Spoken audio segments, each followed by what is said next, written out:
তাৰমানে হিমন্ত বিশ্ব শৰ্মাই কৈছে যে কৰিমগঞ্জ নামটোৰ অভিধানত নাই। মই আমাৰ অসমীয়া অভিধানকেইখন চালোঁ, চন্দ্ৰকান্ত অভিধানখন চালোঁ, তাত হিমন্ত শব্দটো নাই। তাৰপিছত হেমকোষখন চালোঁ, পুৰণি সংস্কৰণৰ হেমকোষতো হিমন্ত নামটো নাই। তাৰপিছত সংস্কৃত আৰু ইংৰাজী যি অভিধান, সেই অভিধানত চালোঁ, তাতো হিমন্তটো নাই। তাৰমানে কৰিমগঞ্জৰ নামটো যেনেকৈ অভিধানত নাই, হিমন্ত নামটো অভিধানত নাই। গতিকে হিমন্ত বিশ্ব শৰ্মাৰ নামটো বদলাব লাগে, কাৰণ অভিধানত নাথাকিলেতো নাম থাকিব নোৱাৰে বুলি কৈছে মুখ্যমন্ত্ৰীয়ে। মুখ্যমন্ত্ৰীৰ কথাই অসমত আইন নহয় জানো? গতিকে তাৰ নামটো বদলাব লাগে, নাম্বাৰ 1। 2 নম্বৰ কৈছে তেওঁ যে এনেকুৱা নাম দিব লাগে যি নামটো ঐতিহাসিক, যিটো ইতিহাসত নাম থাকে। এতিয়া আমি দেখিছোঁ যে হিমন্ত নামটো ইতিহাসৰ ক'তো নাই, ক'তোৱে দেখাই নাই আজিলৈকে। মই কোনো ইতিহাসৰ কিতাপত, কোনো ৰাজ্যৰ বুৰঞ্জীত, কোনো দেশৰ বুৰঞ্জীত, কোনো দেশ বিদেশৰ কোনো ইতিহাসত ক'তো মই হিমন্ত নামটো দেখাই নাই। এই প্ৰথমবাৰৰ কাৰণে না হিমন্ত নামটো শুনিছিলোঁ, আৰু হিমন্ত নামটো একেবাৰে গেলাই পেলালে, কাৰণ যিজন মানুহৰ নামত হিমন্ত নামটো হ'ল সেই মানুহজন অসমৰ আটাইতকৈ ভ্ৰষ্টাচাৰী মানুহ। গতিকে এইটো এটা একেবাৰে অনা-ঐতিহাসিক নাম। গতিকে দুইফালৰ পৰা মুখ্যমন্ত্ৰীয়ে কৈছে যে অনা-ঐতিহাসিক নামবিলাক থাকিব নোৱাৰে, কৰিমগঞ্জৰ নামটো বোলে ইতিহাসত নাই, গতিকে তেওঁলোকৰ নামটো থাকিব নোৱাৰে। 3 নম্বৰ, হিমন্ত বিশ্ব শৰ্মাৰ যিটো নামৰ যিটো উচ্চাৰণ, হিমন্ত, তেওঁৰ যিজন গুৰু আছিলে, তেওঁৰ গুৰু তৰুণ গগৈ ডাঙৰীয়া। তৰুণ গগৈ ডাঙৰীয়াই হিমন্ত বিশ্ব শৰ্মাৰ নামটো শুদ্ধকৈ এদিনো ক'ব নোৱাৰে, কাৰণ হিমন্ত নামটোৱে নাই পৃথিৱীত, হয়নে নহয় কওক? সদায় তৰুণ গগৈ ডাঙৰীয়াক আমি হেমন্ত কোৱা শুনিলোঁ, হয়নে নহয় কওক আপোনালোকে? তেওঁ গুৰুজনেই যদি তেওঁৰ নামটো শুদ্ধকৈ ক'ব নোৱাৰে, তাৰমানে তেওঁৰ নামটো চিনাকি নাম নহয়। আৰু তেনেকুৱা নামবিলাক বোলে থাকিব নালাগে বুলি হিমন্ত বিশ্ব শৰ্মাই কৈছে। সেইকাৰণে আমি সিদ্ধান্ত লৈছোঁ, মই কালি সিদ্ধান্ত লৈছোঁ যে আমাৰ মুখ্যমন্ত্ৰীয়ে যেতিয়া কৈ দিছে, এইটোতো বিৰাট বেদৰ বাক্য।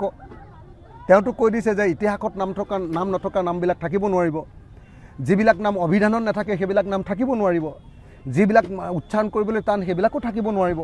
গতিকে এতিয়া হিমন্ত বিশ্ব শৰ্মাৰ নামটো বদলাবৰ কাৰণে আমি সিদ্ধান্ত লৈছোঁ। মই ঘোষণা কৰিছিলোঁ যে আজিয়ে হিমন্ত বিশ্ব শৰ্মাৰ নামটো আজিয়ে ঘোষণা কৰি দিম।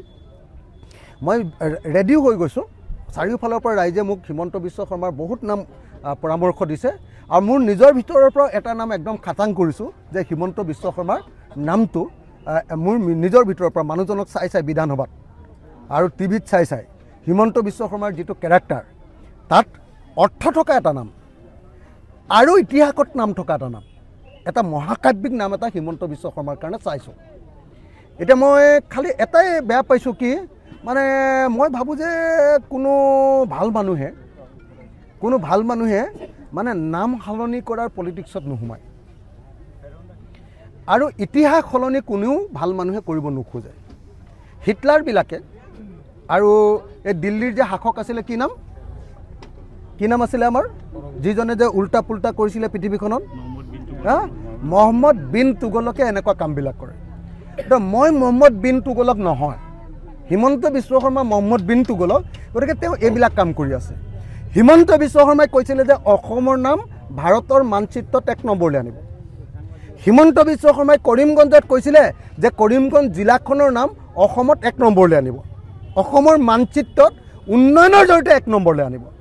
এতিয়া হিমন্ত বিশ্ব শৰ্মাই উন্নয়নত তেওঁলোকে কৰিমগঞ্জৰ নামটো আনিব পৰা নাই, কৰিমগঞ্জত কোনো উন্নয়ন হোৱা নাই, কিন্তু কৰিমগঞ্জৰ নামটো বদলাই এতিয়া অসমৰ মানচিত্ৰত কৰিমগঞ্জক বদলাই দিব কৈছে সাম্প্ৰদায়িক নীতিৰে, হয়নে?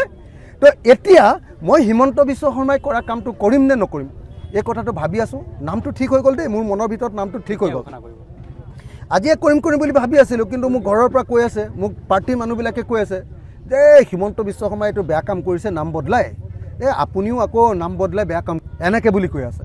সেইকাৰণে মই আৰু আজিৰ ৰাতিটো অকণমান আৰু মানুহৰ পৰা পৰামৰ্শ লওঁ, আপোনালোকৰ সংবাদ মাধ্যমৰ পৰা পৰামৰ্শ লওঁ, বিভিন্ন বয়োজ্যেষ্ঠ মানুহৰ পৰা পৰামৰ্শ লওঁ, বুদ্ধিজীৱী সমাজৰ পৰা পৰামৰ্শ লওঁ, বিশেষকৈ হিমন্ত বিশ্ব শৰ্মাক ভাল পোৱা মানুহবিলাকৰ পৰা পৰামৰ্শ লওঁ, আৰু পৰামৰ্শ লৈ হয় আজি ৰাতি নহ'লে কাইলৈ ৰাতিপুৱা মানুহৰ সন্মুখত তেওঁৰ নামটো যদি ক'ব লাগে, মই কাইলৈ নামটো ঘোষণা কৰি দিম। ধন্যবাদ।